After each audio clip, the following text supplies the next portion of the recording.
আমরা আজকে চলে এসেছি ডায়মন্ড হারবারে।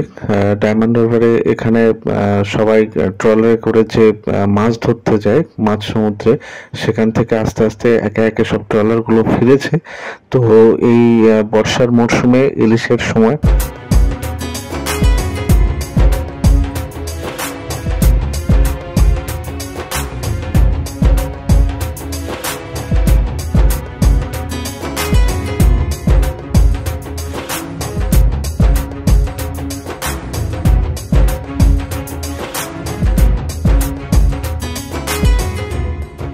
এখন প্রত্যেকটা ট্রলার থেকে এই ইলিশ মাছ তোলা হচ্ছে এবং ইলিশ মাছ তুলে সেগুলোকে ক্যারেটের মধ্যে করে ভ্যানে করে তারপরে ট্রাকে করে ডায়মন্ড হারবারের মেন মার্কেট আছে। ডায়মন্ড হারবার মার্কেট হচ্ছে মানে সব থেকে মাছের বড় বাজার, মানে দক্ষিণ 24 পরগনার মধ্যে।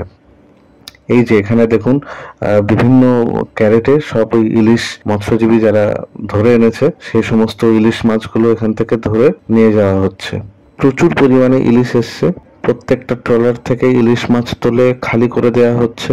অ্যাকচুয়ালি এই যে ইলিশ মাছের যে মার্কেট, এটা বর্ষার থেকেই শুরু হয়ে যায়। প্রত্যেক দিন সকাল থেকেই সন্ধ্যা পর্যন্ত ট্রলার ফিরতে থাকে। এই হচ্ছে মার্কেট। ডায়মন্ড হারবারে ইলিশের মার্কেট সব থেকে বড় হোলসেল মার্কেট।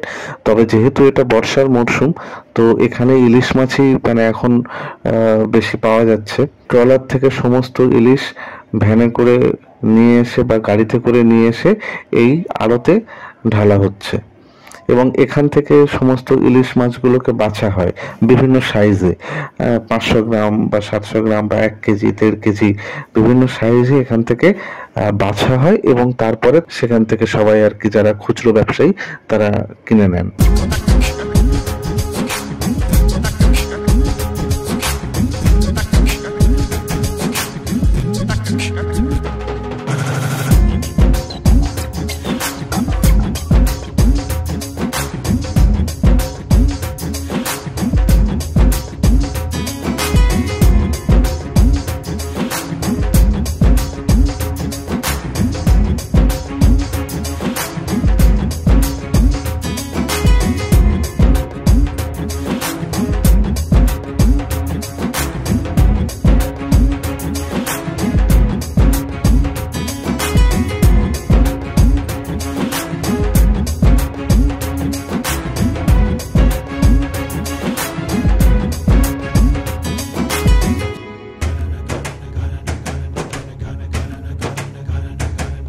যারা এই মৎস্য ব্যবসায়ী তাদেরই একটা দুটো করে নিজেদের ট্রলার আছে।